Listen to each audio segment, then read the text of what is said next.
Good morning, pumpkins. It is just past 7 a.m. I am up and showered and dressed and so proud of myself.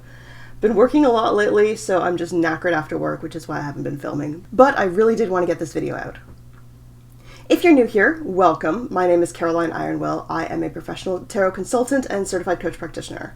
I release new videos on my channel, Maple Tree Magic, every Saturday at noon Eastern Standard Time about magic, occultism, neo-paganism, social issues, and anything else that tickles my fancy. As well, I do a tarot live stream Sundays at noon. Readings are free for members and by donation for other viewers. To book a private reading, go to my website, carolinironwell.com, link is below. Today, we are going to make a wealth potion from ingredients you probably have in your kitchen. Let's get into it. I wanna have all night at the moon. I wanna have all night at the moon.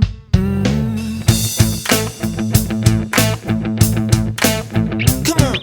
It's actually really weird for me to do a video about tea. My mother, who is toxic and abusive and I haven't had contact with in probably close to 10 years, also has a YouTube channel, which I'm not going to share with you.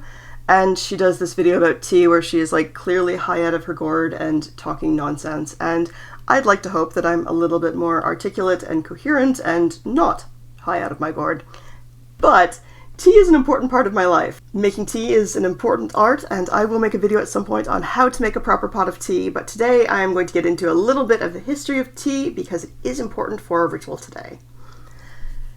You can buy tea at your local grocery store, you can buy it online. It's not something that's difficult for us to come across in our society, but historically, tea was a luxury. In Victorian times, if you could afford tea, you'd keep it on your mantle in a special tea box, and this would be the equivalent of having a Ferrari in your driveway showing it off for the neighbors. You would want to display your tea because it was so fancy and you could afford it. Many of my viewers are American, and you will probably be aware that your country had a little tea party to protest the high cost of tea and other taxes. So you can understand that tea is heavily associated with wealth and prosperity. Two other herbs that are associated with wealth and prosperity are cornflower and bergamot. Black tea, cornflower, and bergamot together make Earl Grey tea. The tea I am using today is Cream of Earl Grey tea by Monarch Tea. It is a local tea producer. I'm not sponsored, but I will leave a link below because I believe in supporting small businesses. If you want to support your local tea shop, please do so. Now, of course, if you don't like bergamot, if you hate tea, if you really can't stand cornflower, if you have an allergy, I'm not asking you to put yourself at risk. Part of this ritual is that it is enjoyable, so you should like Earl Grey tea if you're going to do this. If you don't, like I said, there are other herbs that you can find that are edible that are associated with money. Of course, when working with any herb, you want to wake the herb up first. So you want to spend about 5 minutes or so connecting with each herb. There are 3 main herbs in this blend, so you want to spend about 15 minutes, 5 minutes with each herb, meditating, exchanging energy with it, getting to know it, and activating the herbs. Otherwise, you're just drinking tea. As opposed to spending 15 minutes meditating on screen, I have already activated this.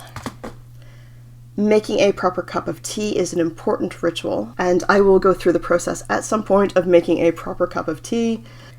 You can use whatever vessel you want. However, part of this ritual, as I said, is making this enjoyable. This should be something that makes you feel fancy. So bringing out your best teacup is a great idea. This one is my Scottish Thorn teacup, and it's got a matching saucer. My friend Mary gave me this. I used to have a wide collection of teacups, and then over the past few years, having moved so much, a lot of them ended up getting broken, and this is actually the last fancy one I have left. I do tea leaf readings as well. I don't know if you know that.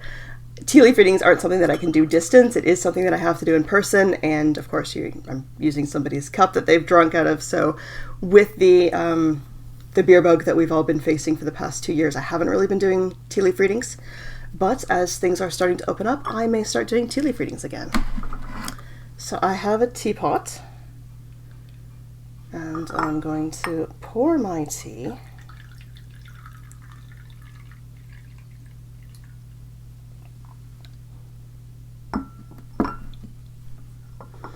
then I am going to make myself feel as fancy as possible. This may mean dressing up a little bit, maybe not wearing your pajamas at 2 o'clock in the afternoon, maybe not wearing your sweats, maybe dressing up a little bit. I'm on my way to work, I dress business casual. Sit in your favorite chair, put on some relaxing music that makes you feel fancy. So maybe for this, your favorite country song about making love rolling around in the hay is probably not the best choice, but perhaps some relaxing classical music. I love Gregorian chants. I'm like super into Gregorian chants lately.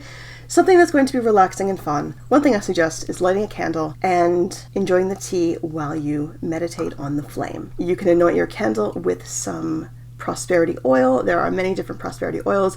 I'm going to leave a link to my friend Terry Brookins and her business Beau Magique. She has some fantastic oils, so you can anoint the candle, focus on the idea of feeling prosperous as you enjoy your cup of tea. Take slow sips, really savor the moment.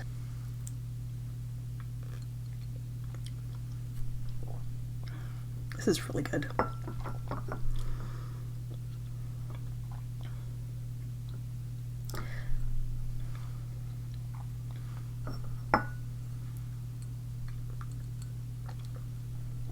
This is really good. This is a ritual that you can do every morning or every afternoon at afternoon tea when you need a bit of a pick-me-up. This is something that you could do in public. This is something that you can do at home. It is really versatile because tea is pretty well found everywhere now, and most of us can afford it and don't have to show it on our mantle to prove how wealthy we are. This ritual is more for long-term wealth as opposed to a flash in the pan, I need money right now. This is about long-term prosperity. At some point in the future, I am going to have Jason Miller on the show. He wrote the book Financial Sorcery.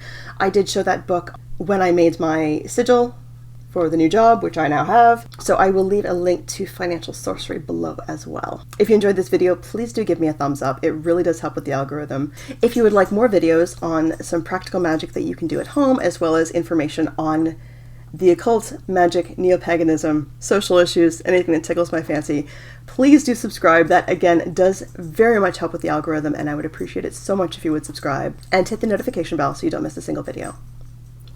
May you pray with a good fire. Take care, pumpkins.